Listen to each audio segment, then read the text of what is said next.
নমস্কার, আপনাদের সকলকে স্বাগত শ্যামলিস কিচেনে। আজ আমি রান্না করব কাতলা মাছ নিয়েছি। কাতলা মাছের দই কাতলা বা কাতলা কারি না, ঠিক কাঁচা কাতলা মাছেরই কারি করব। তার সঙ্গে যা যা লাগবে আমি নিয়েছি। আলুটাকে আমি এইভাবে কেটে নিয়েছি। আপনারা চাইলে পাতলা করে লম্বা লম্বা বা নিজের পছন্দ মতো শেপ দিতে পারেন। এই ছোটো ছোটো পেঁয়াজ আর এই রসুনের এগুলো গোটা গোটাই দেবো রান্নাতে। আর বাদ বাকি মশলাগুলো আমি যেগুলো বেটে নেওয়ার আমি বেটে নিচ্ছি, নিয়ে রান্নাটা শুরু করছি। চলুন রান্নাটা শুরু করা যাক। মশলাগুলো বেটে নেওয়া যাক। দিয়ে দিচ্ছি শুকনো লঙ্কা, অর্ধেক টমেটো, অর্ধেক রসুন, অর্ধেকটা আমি গোটা দেবো, অর্ধেক পেঁয়াজ কুচানো, আদাটা, আর এগুলো আমি গোটাই ব্যবহার করব রান্নাতে। এবারে মাছের মধ্যে আমি সবগুলো মশলা মেশাতে থাকবো। কাঁচা রসুন, টমেটোর টুকরো, কেটে রাখা আলুগুলো, কুচানো পেঁয়াজ, আর এই যে ছোটো ছোটো করে রসুনগুলো আমি একটু দিয়েছি। মানে গোটা গোটা দিলে সেদ্ধ হতে একটু টাইম লাগবে, ওই জন্য আমি এরকম করে নিয়েছি। আর এই যে পেঁয়াজ এরকম ছোটো, যদি টুকরো ছোটো ছোটো পেঁয়াজ পান তাতে খুব ভালো হয়। আর কাঁচা লঙ্কাটা আমি পরে নামানোর আগে ব্যবহার করব। দিয়ে দিচ্ছি বেটে রাখা মশলাটা, দিচ্ছি দুটো তেজপাতা ছেড়ে, দিচ্ছি একটু দারচিনি।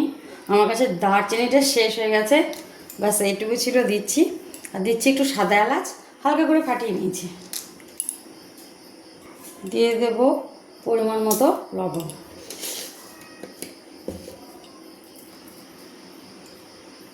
হলুদ গুঁড়ো। আমি জিরে বেটে দিইনি, তাই একটু জিরের গুঁড়ো ব্যবহার করছি। সামান্য একটু লঙ্কা গুঁড়ো কালারের জন্য। এবারে এগুলোকে ভালো করে একসঙ্গে মেখে নিতে হবে, মিশিয়ে নিতে হবে আর কি। তেলটা এখন আমি দিইনি, এটা আগে ভালো করে মিশিয়ে নেই, তারপরে তেলটা অ্যাড করব। পুরো রান্নাটা আমি সর্ষের তেলে করব।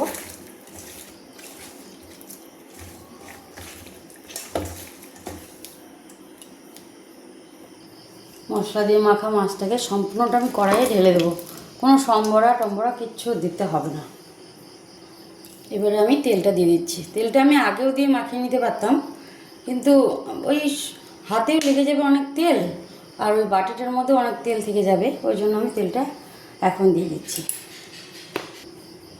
এটাকে ভালো করে একটু নাড়িয়ে চাড়িয়ে নিই, তারপর আমি গ্যাসটাকে জ্বালিয়ে দেব।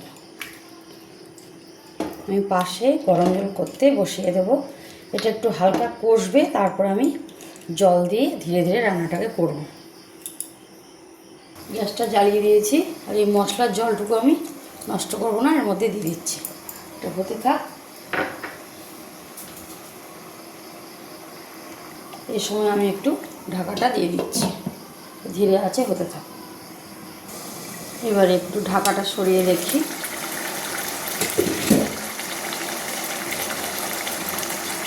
ধীরে ধীরে হালকা হাতে এটাকে উল্টিয়ে পাল্টিয়ে দিতে হবে, আর কাঁচা মাছ তো ভেঙে যাওয়ার খুব ভয়।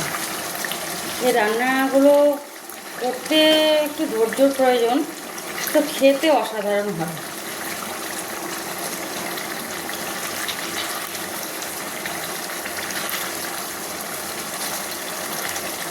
আবার আমি এটাকে ঢাকিয়ে দেব।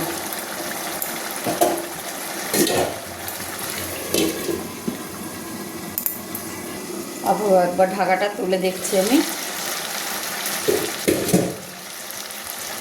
হিটটা একটু কমিয়ে দেবো।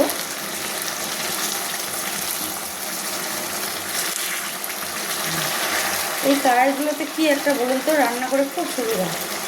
আপনার যত হিট বেশি হোক কম হোক বা কিছু হোক, আপনার সহজে লেগে যাবে না, মানে ধরে যাবে না কড়াইয়ের নিচে। এটা একটা সুবিধা রান্না করতে।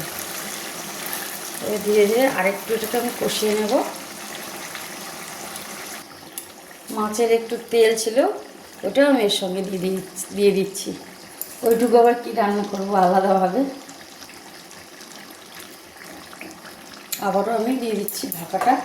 এবার কিন্তু হিটটা একদম কম রেখে একটু ধৈর্য ধরে রান্নাটা করতে হবে। এবারে দেখি পরিস্থিতি রান্নার, হিটটাকে কম রেখেছি যাতে আলু সেদ্ধ হয়ে যায়, কষানোটাও ভালোভাবে হয়ে যায়, আর মাছটাও পুরোপুরি রান্না হয়ে যায়।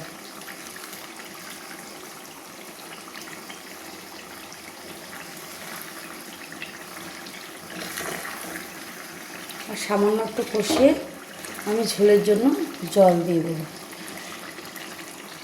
ব্যাস।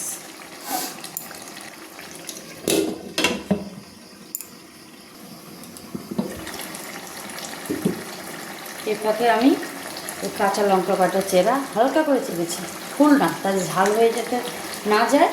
যারা লঙ্কা খেতে ভালোবাসে, এটা হাফ বয়েল মতো হয়ে থাকবে, খেতে খুব ভালো লাগে, আমাদের তো ভালো লাগে।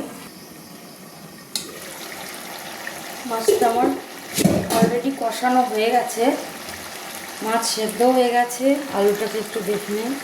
হ্যাঁ, ব্যাস যথেষ্ট। কেউ যদি মনে করেন এইরকম অবস্থাতে নামিয়ে নেবেন, খাওয়া যাবে, কোনো গন্ধ টন্ধ কিচ্ছু থাকবে না, সব কিছু সুন্দর সেদ্ধ হয়ে গেছে।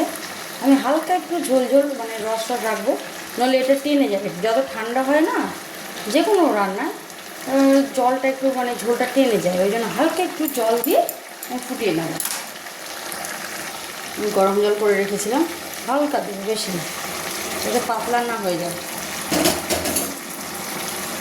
রান্নাঘরটা তো গন্ধে একদম ম করছে, আশা করি খেতে খুবই ভালো হবে।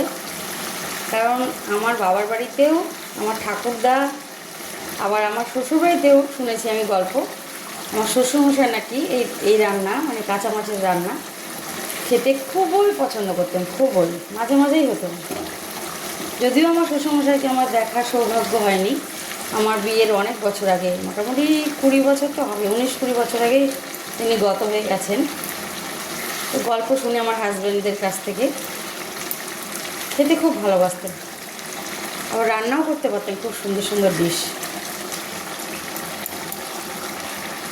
রান্নাটা আমার মোটামুটি হয়ে এসছে, যে পেঁয়াজটার অবস্থা দেখুন, সেদ্ধ হয়ে গেছে, খেতে ভালো লাগে এগুলো। রসুনও সেদ্ধ হয়ে যায়। এই যে যদি বড় বড় রসুন হয় তাহলে আপনারা কী করবেন, 2 টুকরো বা 4 টুকরো করে ভালো করে পরিষ্কার করে ধুয়ে দিয়ে দেবেন, খুব সুন্দর সেদ্ধ হয় আর খেতে খুব সুন্দর লাগে। এবার আমি এটাকে নামিয়ে নেব, এটাকে আর কিচ্ছু মেশাবার দরকার নেই, একবারে যা দেওয়ার আমি দিয়ে দিয়েছি, ব্যাস রান্নার ডান। তাহলে নামিয়ে নিই, রান্নাটা আমি নামিয়ে নিচ্ছি। কাঁচা মাছ যেহেতু একটু সাবধানেই নাড়াচাড়া করতে হবে। রেডি আমার কাঁচা কাতলা মাছের রেসিপি। এই দেখুন কালারটা কত সুন্দর এসেছে, খেতেও খুব অসাধারণ দুর্দান্ত হয়। আপনারা একবার করে দেখতে পারেন। যদি ভালো লাগে ভিডিওটা অবশ্যই একটা লাইক আর একটা কমেন্ট করে যাবেন। দেখা হচ্ছে শীঘ্রই নতুন কোনো ভিডিওতে। ততক্ষণের জন্য সবাইকে টাটা, ভালো থাকবেন।